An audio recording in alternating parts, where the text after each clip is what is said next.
And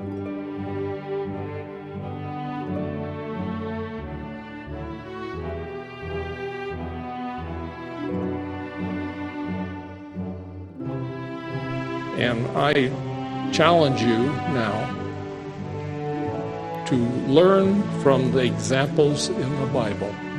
It's pretty simple. Again, that's the point today. Let God work with you in your problems.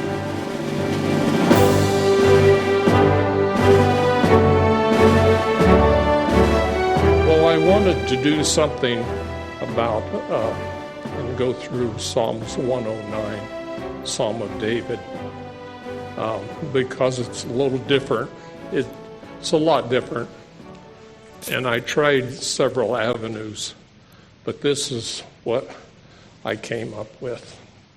So, I'll ask you the question, what's the right way? Do you know the right way, and do you follow it? Let's go to Deuteronomy 4:1. Deuteronomy 4:1. Now, therefore hearken, O Israel, unto the statutes, this is Moses speaking, unto the statutes and unto the judgments which I teach you, for to do them, that you may live and go and possess the land which the Lord God of your fathers given you. You shall not add unto the word which I commanded you, neither shall you diminish aught from it, that you may keep the commandments of the Lord your God which I command you. Your eyes have seen what the Lord did because of Baalpor. For all the men that followed Baalpor, the Lord thy God hath destroyed them from among you. But you that did cleave unto the Lord your God are alive, every one of you this day. Behold, I have taught you statutes and judgments, even as the Lord my God commanded me, that you should do so in the land where you go to possess it. Keep, therefore, and do them. Well, you're all here today. For this is your wisdom and your understanding in the sight of nations. Now, just stop there a minute. I know that my neighbors know I keep the Sabbath because Nita and I'll get in our car and we're all dressed up and we go away. And then a few hours later we come back. And we've been doing this as we're able for years, almost 28 years now. Even when we landed in the wheat field and we lived in a trailer, we did it. So, ditto to you. You get in your car and come here, and people know it. For what nation is there so great, who hath God so nigh unto them, as the Lord our God is all things that we call upon for him? And what nation is there so great that hath statutes and judgments so righteous as all this law which I set before you this day? Take heed of yourself.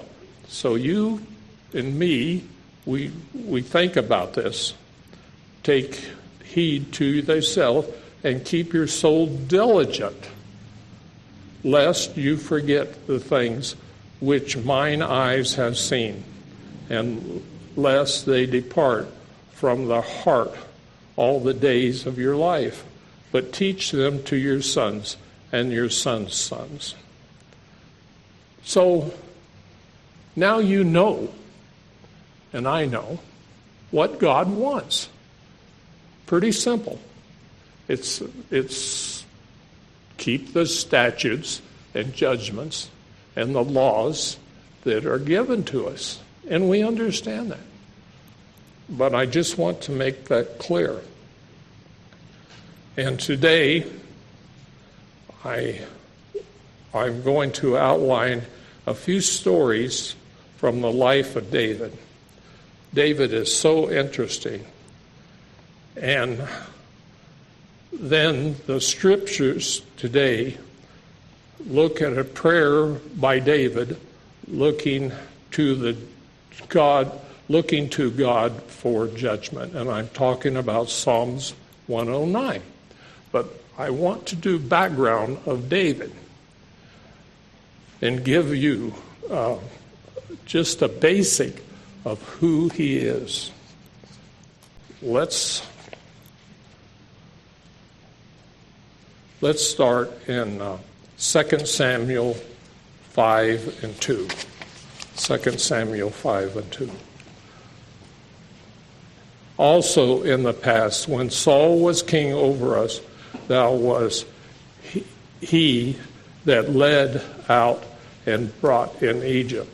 And the Lord said unto you, thou shalt feed my people Israel, and you shall be the captain over Israel. 5:3. So all the elders of Israel, all the tribes, the oldest of the tribe, or the elder they've elected, came to the king in Hebron. And King David made a league with them in Hebron. In other words, he made a deal. Another word is a compact. It's an understanding between parties. If you look it up in the legalese, that's what it is. It's an understanding you all can agree to before the Lord, and they anointed King David over Israel. So they anointed him. And 2 Samuel 5:4. David was 30 years old when he began to reign, and he reigned 40 years. In Hebron, he reigned over Judah 7 years and 6 months, and in Jerusalem he reigned 33 years over all Israel and Judah. So he's experienced. He knows. But let's go to Ezekiel a time later. Ezekiel 37 and 24. Ezekiel 37 and 24. And God is speaking through Ezekiel. And David, my servant, shall be king over them. He's talking about the future. He's going to be the king. And they all shall have one shepherd, Christ, and they shall also walk in my judgments and observe my statutes and do them. Just what I read. In Jeremiah 30 and 8. There, Jeremiah 30 and 8. For it shall come to pass in that day, say the Lord of hosts, that I will break his yoke from off your neck, and I will burst your bonds, thy bonds, and strangers will no more serve themselves of him, but they shall serve the Lord their God and David, their king, whom I will raise up unto them. So he's established, Christ is going to establish a kingdom, and over all the tribes, this is going to be. There's the answer. So that's second. Let's go to Hosea 3 and 5. Hosea 3 and 5. Another one about David. Another verse.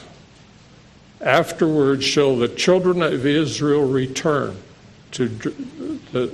around Jerusalem, and seek the Lord their God and David their king, and shall fear the Lord and his goodness in the latter days. So that's what we're talking about. I got one more, and it's not clear to me, but these commentaries say it's about David.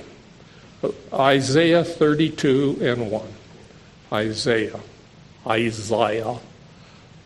English. Behold, a king shall reign in righteousness, and princes shall rule in judgment. That's going to be the millennium. And David is the guy. So, now, David was somewhat of a rascal. I think he and I would have got along just fine, because he pushed the envelope more than once. Let's go to Psalms 51:1. A psalm of David when Nathan the prophet came unto him after he had gone into Bathsheba. He starts out here as he's praying, have mercy upon me, O God, according to thy loving kindness, according to thy multitude of your tender mercies, blot out my transgressions. Wash me thoroughly from mine iniquity, and cleanse me from my sin. For I acknowledge my transgressions, and my sin is ever before me. Against you, you only, have I sinned and done this evil in your sight, that you may judge and be justified when you speak, and be clear when you judge. And then this is what I want you to know. Behold, I was shapen in iniquity, and in sin did my mother conceive me. So he's acknowledging he's just human, and that he sins. Right from the get-go, when he was conceived and born, we all have it. The proclivity to sin. I like Corvettes. I like boats. And I don't like weeds growing in my yard. And I mow them with a 6-foot weed whacker, we call it. And I go around and just clip the trees and clip the pipes, but that's what I do. And I tell you this because I like certain things. I like my wife. And I'm really happy. She's giggling if you can't hear her. But I like the kids and the grandkids to come over and raid our refrigerator. I don't care. The more they come over, the better I like it. So David acknowledged right from the conception, and when he was born and when he was a little tyke, he was probably a stinker. He had red hair, and I used to have red hair, and I was a stinker. I don't know if there's any correlation there. Ha ha. Well, let's see another story about David. David takes on Goliath. Let's go to 1 Samuel 17:45. 1 Samuel 17:45. Then said David to the Philistine, you come to me with a sword and a spear and with a shield, but I come to you in the name of the Lord of hosts, the God of armies of Israel, whom you have defiled. 1746. This day will the Lord deliver you into my hand, and I will smite thee, and take your head from you, and I will give the carcass to the host of the Philistines this day, unto the fowls of the air, and to the wild beasts of the earth, that all the earth may know there is a God in Israel.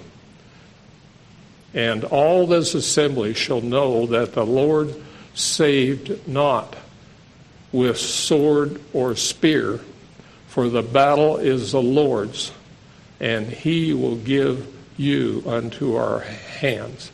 And that's kind of where I want to go today. You got to leave your troubles to God. You can't fix everything. 1 Samuel 17:48. And it came to pass when the Philistine rose, he and came and drew nigh to David, that David hastened and ran toward the army to meet the Philistine. So here's this big guy, Goliath, and he takes off right to it to face the battle. He wasn't afraid. And David put his hand in his bag and took hence a stone and slang it and smote the Philistine in the forehead, and the stone sunk into his forehead, and he fell upon his face on the earth. So David prevailed over the Philistine and the sling and with the stone, and smote the Philistine and slew him. But there was no sword in the hand of David. Therefore David ran and stood upon the Philistine, and took his sword and drew it out of the sheath, therefore, and slew him. David was called the bloody man. He was rough. And when the Philistines saw their champion was dead, they fled. And the men of Israel and Judah arose and shouted and pursued the Philistines until they came to the valley and to the gates of Ekron. And the wounded of the Philistines fell by the way of Shiraim, even unto Galt and unto Ekron. And the children of Israel returned after chasing the Philistines, and they spoiled their tents. So they got all their goods. Good for them. And David took the head of the Philistine after he cut it off and brought it to Jerusalem. But he put his armor in his tent. So David is a warrior. He thrived on it. I was in the army, and there were people that thrived on exercise and going in the field and playing war games. They thrive on it, especially Texans and boys from the South. They seem to like that stuff. So let's look at David and Bathsheba. And it came to pass after the year was expired, at the time when kings go forth to battle, that David sent Joab and his servants with him and all Israel. And they destroyed the children of Ammon and besieged Rabbah. But David tarried still in Jerusalem. Now, I think that's a mistake. He's a leader. He was anointed. He should get himself in the front of the troops and lead them. And that rallies people. It really does. But here he stayed behind. And what happened? And it came to pass in the evening tide that David arose from off his bed and walked to the roof of the king's house and from the roof he saw a woman washing herself. And, now, mark this, the woman was very beautiful to look upon. She was gorgeous. And it took him, and, well, you know what happened, but let's read it. And David sent and inquired about the woman. And one said, is not this Bathsheba, the daughter of Elam, the wife of Uriah the Hittite? And David sent messengers and took her, and she came unto him. Why did she do that? Well, he's the king. And she heard about Goliath. She heard how he is in battle. He's the king. And so she went to him. And he lay with her. And she was purified from her uncleanness. And she returned to her house. And 11:5. And the woman conceived and sent and told David and said, I am with child. Uh-oh. He got caught.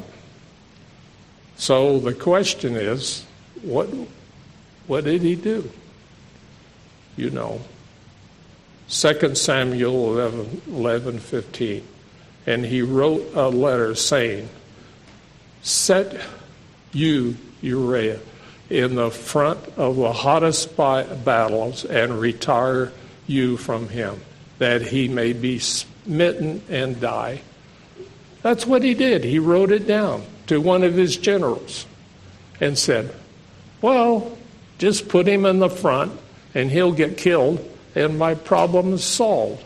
No, he's doing things himself and instead of letting God do it.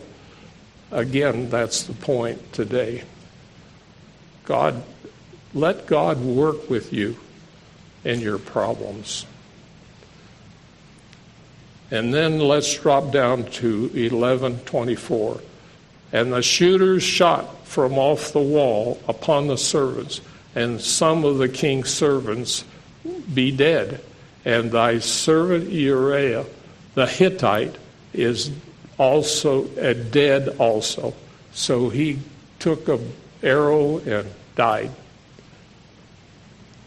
And then David said unto the messenger, thus shall they say unto Joab, let not this thing displease you. Don't worry, he said to his general. Oh, don't worry. For the sword devours one as well as another. Now, I read that when I was young, and I joined the army. And as soon as I didn't even finish basic, and they were building the wall. And the Germans, if someone tried to escape, they'd shoot him. And the German from the east sector would die. And if you go to help him, you'd be shot. See? So, we in the barracks, I was 19. And we used to say, if a bullet has your name on it, it'll get you. Ha, ha, ha. If we go over to Germany and the bullet has your name on it, you're sunk. That's exactly different words, but the meaning David had. For the sword devours one as well as another. Ha, ha. When I first read this, I was just about to get out, and it was childish to think that way. And David, in the childish humor, instead of turning to God. 2 Samuel 11:26. And when the wife of Uriah heard that Uriah, her husband, was dead, she mourned for her husband. Rightly so. And when the morning had passed, David sent and fetched her to his house. So he sent for her. Remember, she was good looking. She was probably a charmer. Nothing wrong with that, but he went about it all wrong. And she became his wife and bare him a son. But the thing that David had done displeased the Lord. That's saying it mildly. He was in trouble. And that's when the things fell apart and he was chased all over. And I left that out because I didn't want to go too long. So, let's look at Psalm 109. David is in turmoil. It says, to the chief musician, a psalm of David, hold not thy peace, O God, my praise. And that's one. Number two, for the mouth of the wicked and the mouth of the deceitful are open against me, and they have spoken against me with a lying tongue. They compass me about also with words of hatred and fought against me without cause. So people are talking behind his back. Let's go down, and I named a few that really caught my eye and was surprising. 109:6. Set thou a wicked man over him, and let Satan stand at his right hand. Here he is praying to God and saying, I won't do this. I won't. I depend on you, God. And remember, he's going to be all of Israel at a time. And if we can make it, and maybe we will work for David. But he said, set a wicked man over him, and let Satan stand at his right hand. And 7, when he shall be judged, let him be condemned, and let his prayer become sin. And 109:8, let his days be few, and let another take his office. So disaster. Whoever is talking bad about David, David's praying that his life will be cut short. Let the children be fatherless. Let his children be fatherless, and his wife a widow. Wow. That's pretty strong to talk to God that way. And 10, let the children be continually vagabonds and beg. This guy's children have no place to live. David's praying that. And the vagabonds, let them seek their bread also out of their desolate places. So they're beggars in streets. Go down to 109:12. Let there be none to extend mercy to him. This guy or guys are on their own. He said, don't let them get away, God. Neither let there be any to favor his fatherless children. Why? That's pretty rough. No, that is rough. It's mean. But I don't know what was going on with David and people. And he, at this point, knew God, and he prayed that way. So that's, if you read that, I'd like you to read it later. I don't want to end on time. So that's his psalm of false accusers. Wow, that's pretty strong. Let's go to Romans 3 and 21. Romans 3 and 21. And I want to cover this because no one's exempt. God's grace is for you, for me. And his mercy is, we sing that, forevermore. In our failure, and David's failure, is he realized that he was thinking self-righteously. And we can somehow earn our way through this mess where he found himself in. So Romans 3 and 21. But now the righteousness of God without the law is manifest, being witnessed by the law and the prophets. Even the righteousness of God is what? By faith.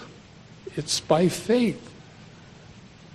No one is here who's seen God. You see him, you'd be gone.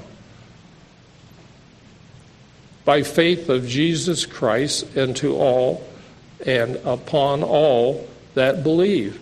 There is no difference. We're all in the same boat. Being justified freely by his grace through the redemption that is in Jesus Christ.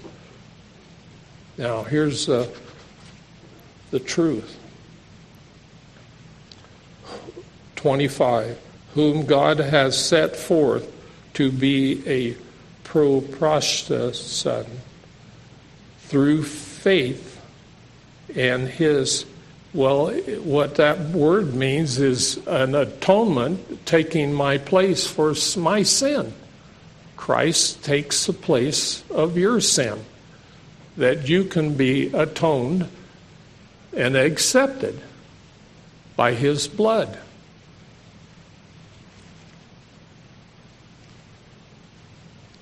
It says that through faith in his blood, to declare his righteousness for the remission of sins that are past through the forbearance of God.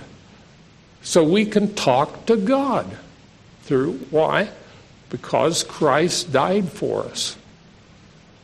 And David had to learn the difference between letting God take care of his problems and fighting. He was a fighter. He was I said in the beginning, he was probably a rascal child. That's okay. We grow up. And in church, we grow. And by doing, Steve and I, we had a conversation, and he brought it up. Different people have different talents. And that's what you're supposed to use. David had a different talents, but he changed. He was a fighter. Imagine he just, come here, Bathsheba, come on up to my house. It didn't work out because that's the sin from God. Okay. Romans 3:26. To declare, I say, at this time his righteousness, that he might be just, and the justifier of him which believe in Jesus. We all do. Where is boasting then? It is excluded. By what law and works? Nay, by the law of faith. See, you don't have to fix it yourself. 28. Therefore we conclude that a man is justified by faith without the deeds of the law. Is he the God of the Jews only? Is he not also the Gentiles? Yes, of the Gentiles also. He's a God. He is overall, makes the decisions and gave us the laws, which I read to you in the beginning. That's what we have to follow. Seeing, 30, seeing it is one God, which shall justify the circumcision by faith and uncircumcision through faith. So by faith we operate. Do we then make void the law through faith? Is the law done away with because we believe it? No. God forbid. Yea, we establish the law by being here and people seeing you. That's one way you establish the law. See how that's a circle? David gave many of his problems in prayer to God. That's what I read to you once, Psalms 109 is about. He's prayed to God that these things would happen to these people because they're evil. They hurt him. They hurt his family. And it's a plea for judgment, not by self-judging, not by fixing it yourself, but by God. It's a judgment to God, asking for that. David had the authority and the power to take life. I showed you that. He had, in certain situations, it's a situation you're in when you're in an army, to take life. That's how it operates. And you see that right in our country right now. Our president sends troops to cities that are out of control, and yet they fight him. I don't understand it. I'll tell you, I was in when they were having trouble in the South, and we practiced riot control.